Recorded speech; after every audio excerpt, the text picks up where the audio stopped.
ஹாய்ப்பா, எல்லாம் என்ன பண்ணிட்டு இருக்கீங்க? நைட்டு சாப்பாடு டிஃபனா இல்லை வெரைட்டி சாதமா என்னங்கிறத கமெண்ட்ல சொல்லுங்க. வாங்க இன்னைக்கு அம்மா வீட்டில் என்ன சாப்பாடுன்னு பார்க்கலாம். மேக்சிமம் சாப்பாடு தான். அப்பா வந்து டிஃபன் எதாவது செய்யணும்னா வேணாம் வேணாம் வேணாங்கிறாரு. அவரோட சேர்ந்து நானும் சாப்பாடே சாப்பிட வேண்டியதாக இருக்குப்பா. எனக்கு நைட்டில் சாப்பாடு பிடிக்காது. பாருங்கள், சூடாக பிறகு சாப்பாடு தயாராக இருக்கிறது.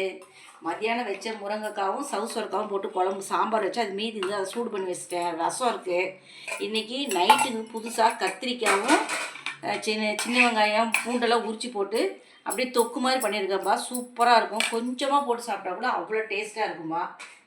இன்றைக்கி அம்மா வீட்டில் இந்த மாதிரி சாப்பாடு. உங்கள் வீட்டில் என்ன சாப்பாடுங்கிறத கமெண்டில் சொல்லுங்கள். இன்றைக்கி பிறந்த நாள் திருமண நாள் உள்ளவங்களுக்கு இது பேர் சொல்லியிருக்காங்க. சொல்லுங்கங்க அந்த பேரெல்லாம். அஞ்சலி தேவிக்கு நினைத்த காரியம் வெற்றி பெறணும்னு வேண்டி சொல்லுது. அஞ்சலி தேவி நினைத்த காரியம் கண்டிப்பாக நீ உனக்கு வெற்றி பெறுமா. நீ மனசார நீ அங்கே மனசுக்குள்ளேயே நீ சாமி கும்பிடுறது வேண்டிக்கும். நானும் உனக்காக நான் வேண்டிக்கிறேன். பல்லாண்டு 11 ஆண்டு நீ வாழணும்னு வேண்டிக்கிறேன். வரலட்சுமியினுடைய சன் பிரித்திவ் கோவிந்த பிரியனுக்கு வரலட்சுமியோட சன் பிரித்திவ் கோவிந்த பிரியனுக்கு பல்லாண்டு 11 ஆண்டு வாழணும்னு நான் மனசார வேண்டிக்கிறப்ப. தீர்க்க ஆயுசா இருக்கணும் நீ. சாம்சங்ங்கிற ஐடியிலிருந்து கருப்பை எடுத்து கர்ப்பப்பை எடுத்து ஒரு மாதம் கர்ப்பப்பை எடுத்த பொண்ணு 1 மாதம் ஆயிடுச்சா. உனக்கு நீ எதுக்கும் கவலைப்படாதப்பா. கர்ப்பப்பை எடுத்தால் ஒன்றும் பிரச்சனை இல்லை. நார்மலாக நல்லபடியாக இருக்கலாம்.